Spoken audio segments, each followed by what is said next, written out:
there's always one person coming in, one person coming out, and it's like constant 5 seconds, 5 seconds, someone steps out the harder, someone steps in the harder. 5 seconds, someone else steps in the harder, someone steps out the harder, and it just becomes one fluid motion where everyone's just jumping, and eventually it gets a thing where everyone's gathered around the beer and barrels trying to get in all at the same time. And essentially what you do when you get in the harder is you just play with each other, play capoeira to the rhythm, try and pay attention to the rhythm.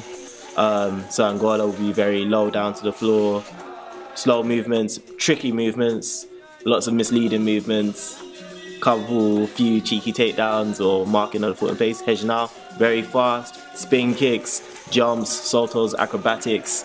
So it's very stand up, fight, kick, very fast. Each game of capoeira you play, when you're a game with someone else, it's like each game is unique in itself, and the way we train as well, we train playing with each other. So it's constantly almost like a simulation of attack and defense every single time you step in the harder, and that's something I don't quite get with other martial arts.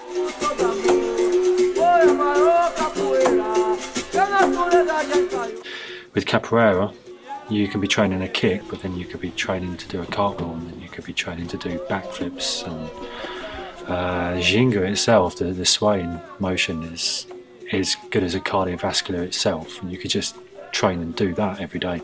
For fitness, yeah, capoeira is awesome. Yeah, flexibility, cardiovascular, strength, does it all. Even though I'm not as flexible as some of these guys here, yeah, my flexibility is improving non-stop, and every time you train, it just gets better and better. You still think that you're not that flexible, but then you see new people turn up, and you realise they're new people, and you see that they're maybe not as flexible as you, and you think, you know, I was there not that long ago, and now I'm that much more flexible. Doesn't take long.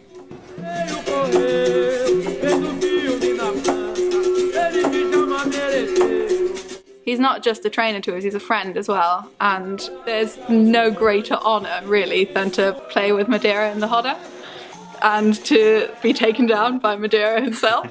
He's what binds us together as well.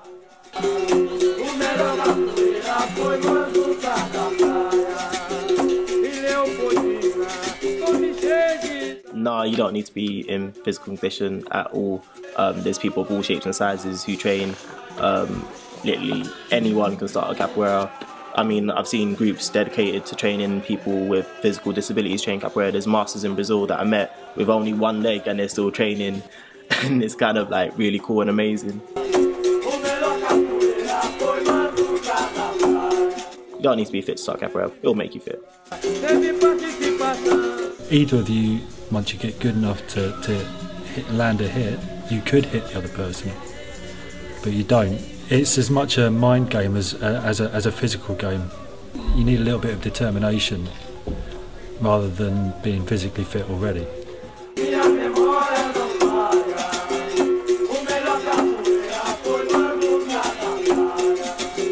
It can be a Hatha, it can be sequences, it can be individual moves, it can be more like a bit of a history lesson, it can be a music lesson, it can be all of those combined.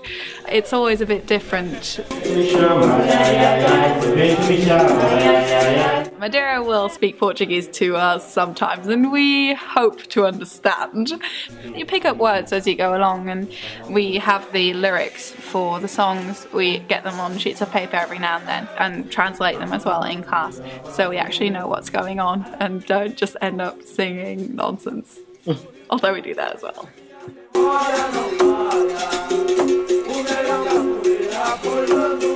Capoeira is like what you make it, like how hard you train. That's essentially what capoeira is. It's not hard in itself. It's not a thing where you can't say, oh, I can either do capoeira or I can't. It's like how much time you're willing to put into it, how much practice, just basically what you're willing to do.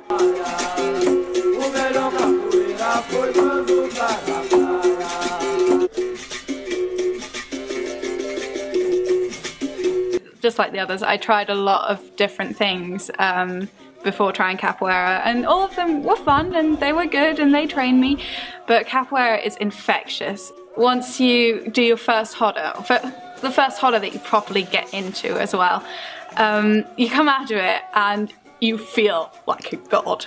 And it's amazing, and the music gets stuck in your head, and you just can't stop thinking of that moment. You actually stepped in and you actually did a kick, and you felt that it didn't just like actually kind of feel right, but you can tell from the people's like energy that it looked right as well, and that and it becomes more than just a sport. It becomes a lifestyle. And you want to do capoeira all the time, and you want to listen to the music, and you want to play the music, and bit after bit after bit, it just becomes this whole world you live in, and it's incredible.